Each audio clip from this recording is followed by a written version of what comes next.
Hello friends, good morning and welcome back to my channel Sumi's world frame. I hope তোমরা যে যেখানেই আছো খুব ভালো আছো, একদম সুস্থ আছো। আমরাও কিন্তু বেশ ভালো আছি, একদম সুস্থ আছি। কিন্তু যা প্রচণ্ড গরম পড়েছে, সুস্থ মানুষ আর কতক্ষণ থাকবে বলো তো?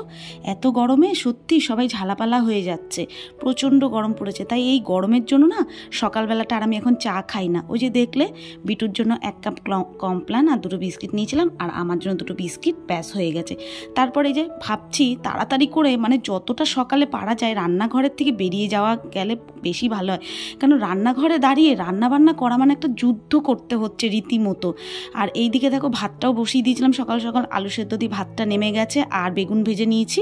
আর এদিকে দেখো বসিয়ে দিয়েছি কচুর শাক, আর কচুর শাকে দেবো দেখে একটুখানি বাদাম ভেজে তুলে রেখেছি। বেশি বাদাম আবার দিতে পারি না, সুধার মুখে পড়লে সুধা খুব একটা পছন্দ করে না।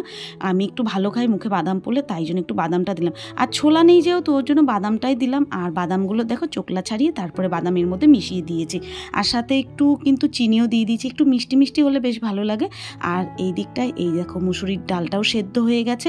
মানে ঘরের কাজ বাদ দিয়ে আগে এসেছি আমি রান্নাঘরের কাজটা করতে। কেন বলো তো? ওই যে বললাম, যা গরম, গরমের মধ্যে বেশিক্ষণ ফ্যান ছাড়া কাজ করা, বেশি বেলা বাড়লে গরমটা বেশি লাগবে। সেই জন্য ভাবছি সকাল সকাল আগে রান্নার কাজটা করে যাই। তো দেখো রান্নাঘর থেকে আবার সোজা চলে এসেছি ঘরে, মানে ডালটা সেদ্ধ করে আর কচুর শাকটা হয়ে গেছে, ওটা নামিয়ে রেখে ঘরে এসে ফ্যান চালিয়ে এখন আমি এই সবজিগুলো কাটতে বসেছি। নাহলে আর পারছি না, মনে হচ্ছে যেন রান্নাঘরে থাকলে না স্ট্রোক হয়ে যাবে, এরকম মনে হচ্ছে। তাই যেহেতু রাতে ঘরে এসি চলে, দরজা জানলা কিছুই খুলি না, তো ঘরটা না বেশ ঠান্ডা ঠান্ডা, একটু ফ্যান চালালেই বেশ আরাম লাগে। তাই এখন ঘরে ফ্যান চালিয়ে এই সবজিগুলো নিয়ে এসেছি, ঘরেই এখন এই সবজিগুলোকে ছুলে নিচ্ছি। আর এই যে এদিকে পটলটা ছুলে নিলাম, আর আলু ছুলে নিয়েছি, আর এদিকে আমটা ছুলে নিচ্ছি। এখন জানোই তো যা গরম, টক ডাল মাস্ট, মানে প্রত্যেক দিন টক ডাল নয়, আমের টক, এই সমস্ত কিছুই খেতে হচ্ছে। তাই আমটা দিয়ে ওই মুসুরির ডাল দেখলে ওটা করব। আর এই যে পটল আর আলু একটু কুচি কুচি করে কেটে নেব। এনেছে আজকে একদম ছোট ছোট মাছ, ওই ছোট ছোট মাছগুলো চচ্চড়ি করব। বেশ হালকা পাতলা রান্না আজকে, একদম কিচ্ছু রিচ না। প্রতিদিন যদি এরকম 39, 40, 41, 42 ডিগ্রি এরকম গরম পড়তে থাকে, তাহলে বুঝতে পারছো গরমের পরিমাণটা কতটা। সেই জন্যই যারা এই যে আমাদের মতো হাউসওয়াইফরা আছে, যে তাদের সকালে উঠে রান্নাঘরে যেতেই হবে, কিছু করার নেই, কোনো পরিস্থিতিতেই তারা রান্নাঘরের থেকে ছুটি নিতে পারবে না, তাদেরকে মানে কতটা পরিস্থিতি খারাপ হয়ে যায়। আর যারা বাইরে কাজে যাচ্ছে, অনেকেই আছে অফিসে যায়, তাদের তো অফিসে এসি থাকে, এসির তলায় বসে কাজ করা সেটা আরামদায়কই কাজ, যতটুকু টাইম রাস্তায় থাকে সেইটুকু টাইম। কিন্তু ঘরে বসেও কি সবসময় আমরা ফ্যানের তলায় বসতে পারি বলো? রান্নাঘরে নিশ্চয়ই ফ্যান চালিয়ে কাজ করা যায় না, ফ্যান অফ করেই কাজ করতে হয়। রান্নাঘরে যেহেতু গ্যাসের তাপ আরও প্রচণ্ড গরম থাকে, সে যে কি কষ্টদায়ক হয়ে উঠছে জীবন। আর মানে বিভীষিকার মতন লাগছে রান্না করার সময়।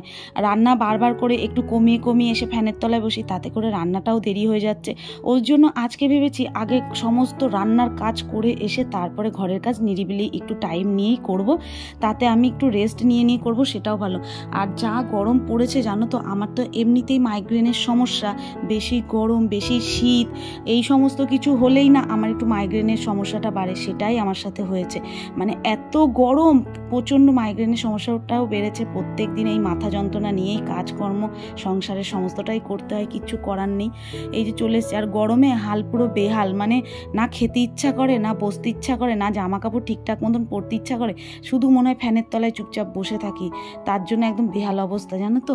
কিন্তু কি করব বলো, রান্না তো করতেই হবে। তো এই দেখো, এই যে কচু শাকটা নামিয়ে রেখে গেছিলাম, আর এইদিকে হচ্ছে এখন ওই যে মাছগুলো কেটে ধুয়ে নেওয়া হয়েছে, নুন হলুদ মাখিয়ে মাছগুলো ভেজে নিচ্ছি। আর ওদিকে আমগুলো না যখন ডালে দেবো, আমটা আমি একটু কেটে মুখে দিয়ে দেখলাম প্রচণ্ড টক, তাই একটু আগে গরম জলে ভাপিয়ে নিলাম। বেশি টক আবার বেশি, মানে কোনো কিছুই যেমন বেশি ভালো না, তাই না? ওদিন বেশি টক হয়ে গেলে ভালো লাগবে না। চাটনি জিনিসটা ঠিক আছে, কিন্তু ডাল বেশি টক হলে কি ভালো লাগে? তারপর আবার বিটুও খায়, তার জন্য একটুখানি ওই ভাপিয়ে নিলাম, যাতে টক ভাবটা একটু কেটে যায়। আবার বেশি টকও কাটাও না, দেখো ওই যে দিয়ে দিচ্ছি। আর এদিকে মাছগুলোও ভেজে নিচ্ছে। আর গরম জলটা দেখলে তো, আম ভাপানোর পর সেই গরম জলটা না আমি বেসিন মধ্যে ফেলে দিলাম, তাতে ওই পাইপের মধ্যে না ওই নোংরা জাম টাম থাকলে গরম জল মাঝে মধ্যে দিলে না একদম পরিষ্কার হয়ে যায়। তো এদিকে দেখো ওই যে আমি ডালের জন্য সর্ষে আর একটা শুকনো লঙ্কা ফোড়ন দিচ্ছি। আমার এখন মনে হচ্ছে একটু জল খাই, একটু শরবত খাই, ঠান্ডা কিছু খাই, কিন্তু বারে বারে সেটাই খাচ্ছি। শরবত করছি, বিটুকে দিচ্ছে, আমি খাচ্ছি, নুন চিনির জল করছি, লেবু দিয়ে শরবত করছি, এই সমস্ত কিছুই করে করে খাচ্ছি। মানে এখন কি করতে হবে বলো তো? ভাত, ডাল, তরি তরকারি, মাছ মাংস কম খাও, জল, ফলের রস, এই সমস্ত কিছু এখন বেশি খেতে হবে। মানে শরবত টাইপের জিনিস, ঠান্ডা জাতীয়। তাড়াহুড়ো করলে দেরি হবেই। এটাই দেখলে তো, ডালটা আমি মানে সাঁড়াশি দিয়ে ধরতে গেলাম, কেমন করে গামলাটার থেকে ডালটা পড়ে গিয়ে হলো নোংরা। তারপরে ওই দেখো, ডাল গ্যাস একটু বাড়িয়ে দিয়েছি, আবার প্রেশার কুকার থেকে একদম উপর হয়ে পড়লো।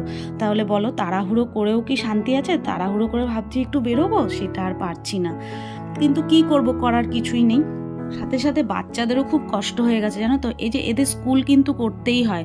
কখন ছুটি দেবে বলো তো? যখন কিনা একটু বৃষ্টি বৃষ্টি ওয়েদার হয়ে যাবে তখন এদের গরমের ছুটি দেবে। কেন এখন গরমের ছুটি দিয়ে দিলেই তো বাচ্চাগুলো বেশ একটু শান্তি পায়। এত গরমে ফুল ইউনিফর্ম, তার মধ্যে বিটু এখন মোটেও একটু বড় হয়ে যাওয়ার সাথে সাথে না হাফ প্যান্ট পরতে চায় না, ফুল প্যান্ট, তারপর শুজ, তারপর সক্স, এগুলো সব পরে যেতে পুরো বাড়িতে যখন আসে না পুরো ভেপসে থাকে এরকম মনে হয়। তো দেখলে ডালটা আমি না একটু চেখে দেখলাম, ওর মধ্যে সামান্য একটু চিনি দিলাম। টক ডালে একটু চিনি দিলে ব্যালেন্স হয়, খেতেও স্বাদ লাগে। তাই একটু মুখে দিয়ে দেখলাম একটু চিনি লাগতো, তাই দিলাম, একটু নুন দিলাম, ব্যাস। এবার নামিয়ে দেবো ডালটা ফুটে উঠলে। আর এই পাশে দেখো মাছের চচ্চড়িটা বসাবো দেখে একটু কালো জিরে ফোড়নে দিলাম, আর দিয়ে দিয়েছিলাম পেঁয়াজ। পেঁয়াজ দেওয়ার পরে না ওই সব সবজিগুলো, আলু, পটল আর বেগুন, এই দিয়েই একটা গা মাখা সবজি চচ্চড়ি টাইপের হবে। ওর মধ্যে আর কোনো মশলা যাবে না, কাঁচা লঙ্কা চিড়ে দিয়ে দেবো, ব্যাস। আর এদিকে দেখো ডালটা হয়ে গেছে, দেখে ডালটা নামিয়ে নিলাম। এবার আমি মিক্সকেটের মধ্যে ঢুকিয়ে রাখবো। আর একটা কথা, আমাকে একটা সলিউশন কেউ যদি দিতে পারো, কারো যদি জানা থাকে, তাহলে খুব উপকৃত হই আমি। কি বলো তো, এই যে আমার রান্নাঘরে দিয়ে এত আরশোলা কোথা থেকে আসছে আমি কিছুতেই বুঝতে পারছি না।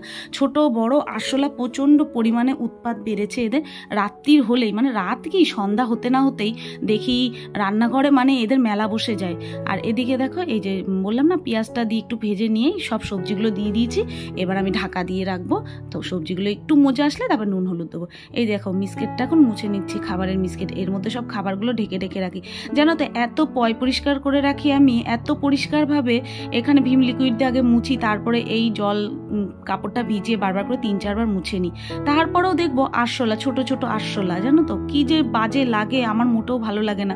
তো এই আরশোলার থেকে বাঁচার জন্য অনেক কিছু আমি করেছি, কিন্তু কিছুতেই কিছু উপায় আমি পাচ্ছি না। যেমন রান্নাঘরে, তেমন বাথরুমে, তেমন মানে ঘরেও চলে যাচ্ছে এখন। এই গরমে ওদের উৎপাত প্রচণ্ড বেড়ে গেছে। তো কারোর যদি কোনো সলিউশন জানা থাকে এদের উপদ্রব থেকে বাঁচার মতন, তাহলে প্লিজ আমাকে একটু কমেন্ট করে জানিও। না হলে আমি একদম নাজেহাল হয়ে যাচ্ছি এদেরকে নিয়ে। বেশি পরিষ্কার পরিচ্ছন্ন করে রাখি দেখেই মনে হয় এরা আরও বেশি উৎপাত করে আমাকেই। তো এইদিকে দেখো যে খাবারগুলো সব রেখে দিচ্ছি এখন। আর গরম গরম খাবার তো এখন যদি ঢেকে রাখি না সব নষ্ট হয়ে যাবে, ওই জন্য এখন সব ফাঁকা রেখে দিলাম। যখন ঠান্ডা হয়ে যাবে তখন ঢেকে রাখবো। আর এইদিকে দেখো মাছগুলো কিন্তু আমি বেশি ভাজিনি, একদম হালকা করে ভেজে নিয়েছি।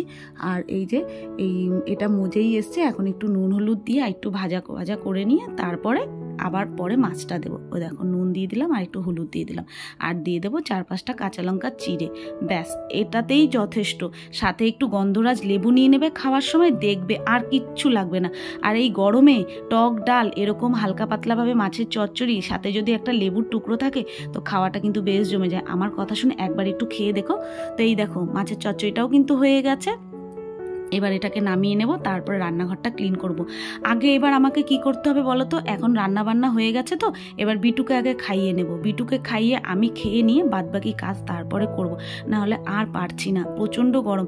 আর সেই সকাল থেকে রান্নাঘরে ঢুকলে রান্নাঘর থেকে বেরাতে চাই তাড়াতাড়ি, কিন্তু তাড়াতাড়ি কিন্তু আমরা বেরাতে পারি না, এ কাজ সে কাজ থেকেই যায়। তো ওইদিকে বিটুকে ভাত খাইয়ে দিয়েছি আলু সেদ্ধ ডাল সেদ্ধ দিয়ে, আর আমিও একটুখানি জল দিয়ে মুড়ি দিয়ে চিনি দিয়ে খেয়ে নিয়েছি। এই গরমে আমার না আর কিচ্ছু খেতে ইচ্ছে করে না।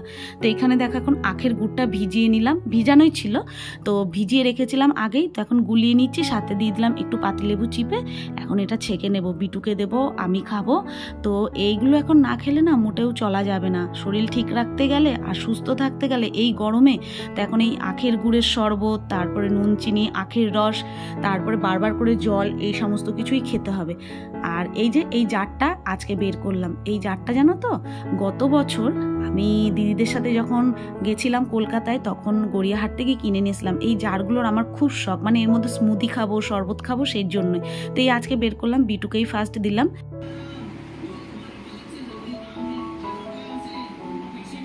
পড়ে যাবে, ভেঙে যাবে, এটা ধর। তো আমি খাবো কিছুটা, বসে খা, আমি খাবো কিছুটা, তুই খাবি। হ্যাঁ তুই খা একটু, আমি খাবো একটু, তাই। জারটা কিন্তু আমার জন্য কিনেছিলাম, তোকেই ফার্স্ট কি করলাম, উদ্বোধন করলাম। হ্যাঁ দিয়ে রে, হ্যাঁ রে টাকা কি জারটাই খাবি তুই? হ্যাঁ তাহলে আর একটা কিনে দিতে হবে, এটা আমার জন্য কিনেছিলাম, তাহলে আর একটা কিনতে।